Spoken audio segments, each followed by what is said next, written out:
मुंबईतल्या कांदिवली पश्चिम इथल्या गुजराती भाषेच्या नामफलकावर मनसे आक्रमक झाले। कांदिवली पश्चिम इथल्या दुकानावरती गुजराती नामफलक दिसून येत आहेत। मनसेकडून गुजराती नामफलकाच्या विरोधात निवेदन देण्यात आलंय।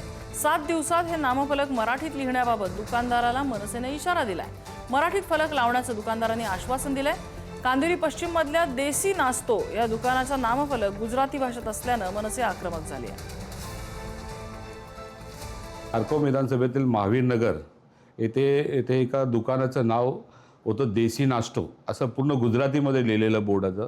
बघा, ही मुंबई महाराष्ट्राची भाषा मराठी आहे आणि इथे मराठीत चालणार आणि मराठीचा सन्मान करणार त्यांनाच आम्ही लोक या ठिकाणी व्यवस्थित धंदा करायला देणार। त्यांनी एक विनंती आम्हाला केली की साहेब 2 दिवसाचं वेळ द्या, आम्हाला माहिती नव्हतं, आम्ही नक्कीच, अरे माहिती कसलं नव्हतं, जर तुम्ही इथे दुकान चालवता, नाश्त्याचं सर्व काही हे करता, व्यवसाय करता, तर तुम्हाला कळलं पाहिजे त्याच्या व्यवसायाला नुकसान नको म्हणून आम्ही 2 दिवसाची त्याला वेळ दिलेली आहे।